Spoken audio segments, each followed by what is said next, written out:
Donc, comme on l'entend, l'hypertension artérielle, ça veut dire que la pression du sang a augmenté plus que les limites de la normale. Et donc, il y a plusieurs causes, mais on appelle l'hypertension artérielle primaire ou essentielle. Il n'y a pas de cause exacte connue. Il n'y a que des facteurs de risque.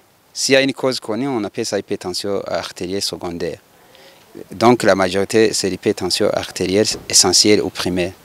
La cause n'est pas connue, je l'ai déjà dit, mais il y a des causes qu'on dirait, des facteurs de risque. Il y a le surpoids ou l'obésité, donc poids qui est supérieur à normal. Il y a les antécédents familiaux, ce que je peux dire comme hérédité ou antécédents familiaux. Donc si dans la famille vous avez quelqu'un qui souffre de la maladie, il y a trop de malchance de développer la maladie d'hypertension artérielle. Et la sédentarité, c'est-à-dire des gens qui travaillent assis et qui restent assis, donc qui ne bougent pas suffisamment. Et là, on va recommander de faire des activités physiques régulières. Et il y a aussi le tabagisme, c'est un facteur de risque très important. Il y a aussi l'excès d'alcool, donc il faut boire modérément. Là, je vais directement avec la prévention. Donc, on va prévenir les facteurs de risque. Par exemple, on ne va pas prévenir l'hérédité, on ne va pas prévenir l'âge, mais on peut stopper, on peut cesser de fumer, on peut consommer l'alcool, boire modérément. Donc,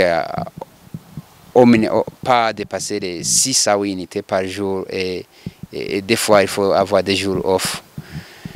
Et avec l'obésité, ça va de pair avec l'activité physique, mais aussi il faut vérifier le taux de glucose. La graisse est souvent appelée cholestérol dans le sang. Il faut que le cholestérol reste dans les limites de la normale.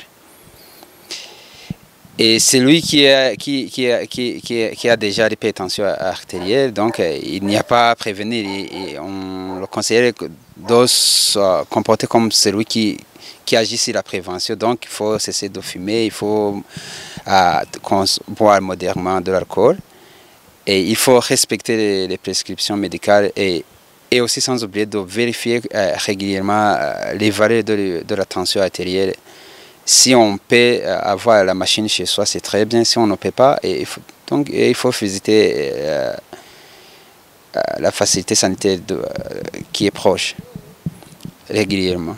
Et aussi, pour éviter la sédentarité, donc il faut faire du sport régulièrement, donc la marche ou la course, c'est les aptitudes physiques, mais il faut y penser souvent. Donc, le sport, vraiment, c'est trop crucial parce que ça permet de diminuer la graisse, ça permet de diminuer la quantité de graisse, et ça permet aussi de contrôler le poids.